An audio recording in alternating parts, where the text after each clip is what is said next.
আজকের বিষয় হলো আত্মসম্মান। মেয়েদের আত্মসম্মান বিয়ের পরে প্রায় থাকে না, তাই না? অনেক ঘরেই মেয়েদের আত্মসম্মানটা থাকে না। মেয়েদের নিজস্ব বলে কিছু থাকে, সেটা বিয়ের পরে সেটা থাকে না।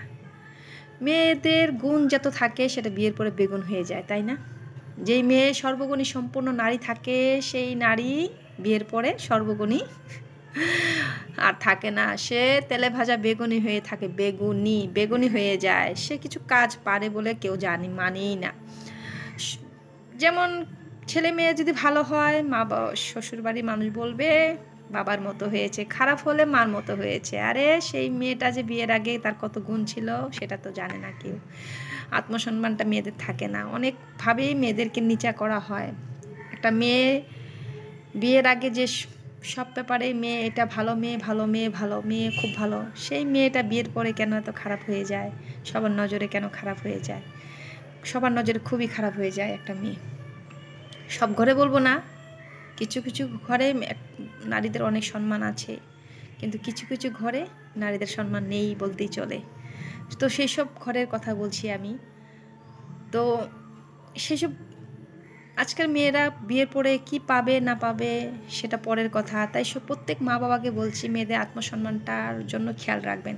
আগে মা বাবারা মেয়েদের কথা চিন্তাই করতো না, মেয়েদের বিয়ে দিতে হবে সেই চিন্তায় থাকতো একমাত্র। পড়াশোনার কোনো ভ্যালু মেয়েদের ছিল, অল্প স্বল্প ছিল আগে। দিন যায় চেঞ্জ হচ্ছে, এখন মেয়েদেরকে গ্র্যাজুয়েট করাতে হবে, চাকরি করাতে হবে, সব কিছু মা বাবারা চিন্তা করে, কিন্তু আগে করতো না এই চিন্তাটা। এখন করছে চিন্তাটা। মা বাবা মেয়েদেরকে একটা সম্মানের রাস্তা রাখছে, মেয়েরা যেন ভবিষ্যতে কিছু করে খেতে পারে সেই ব্যবস্থা করছে, সব কিছু করছে। তাই বলছি, মেয়েরা ভবিষ্যতে কি করবে না করবে এটা পরের কথা। সব মা বাবাকেই বলছি, প্রত্যেক মা বাবা, এই যে মেয়েদের বিয়ের টাইমে অনেক কিছু দেওয়া হয়, অনেক কিছু মেয়েকে সাজিয়ে খাট ফার্নিচার সাজানো, সোনা গয়না সব কিছু দেওয়া হয়, কিন্তু সব মা বাবাকে বলছি, প্রতি ঘরের মা বাবাকে বলছি, মেয়েদের জন্য একটা বাড়ির ব্যবস্থা করা, একটা বাড়ি, একটা মাটি, একটা বাড়ির ব্যবস্থা করা, যেন মেয়েটা ভবিষ্যতে তার শ্বশুর বাড়ি থেকে কথা শুনতে না হয়।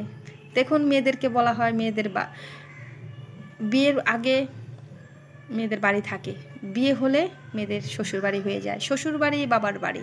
বিয়ের পরে কোথায় যাচ্ছিস? বাবার বাড়ি যাচ্ছি। বাবার বাড়ি থেকে বলবে শ্বশুর বাড়ি। কোথায় যাচ্ছ? কবে যাচ্ছিস? শ্বশুর বাড়ি। মানে শ্বশুর বাড়ি বাবার বাড়ি, মেয়েদের বাড়ি নেই, তাই না? তাই বলছি, প্রত্যেকটা মেয়েকে একটা করে বাড়ি দেওয়া, বিয়ের উপহার একটা একটা একটা বাড়ি দেওয়া, মেয়েকে মাটি সম্পত্তি করে একটা বাড়ি দেওয়া, একটা বাড়ি করে দেওয়া। প্রত্যেক মা বাবা বাড়ি না দিতে বলো, একটা যদি কোনো রকম একটা মাটি কিনে দেওয়া হয় একটা মেয়েকে, যেন সেই মেয়েটা সেই মাটিতে মাথা গুঁজাতে পারে, মাথাটা রাখতে পারে। যদি বাড়ি করে দিতে পারেন প্রত্যেক মেয়েকে একটা করে, তবে সেই মেয়েটা কথা শুনতে হবে না, মেয়েটা নিজস্ব বলে কিছু একটা থাকবে। নাহলে বিয়ের পরে সেই অনেক মেয়েদের নিজস্ব কিছু থাকে না। বিয়ের পরে মা বাবার ঘরে সেটা বাবার বাড়ি হয়ে যায়, বিয়ের পরে শ্বশুর বাড়ি। নিজস্ব বলে সেই খেটে বাড়িঘর করে, বাড়িঘর সমস্ত কাজ নিজের হাতে করে, নিজের চোখে বানানো বাড়িঘর কেউ নিজের করতে পারে না, সেটা হয়ে যায়, সেটাও বলে নাকি বাবার শ্বশুর বাড়ি।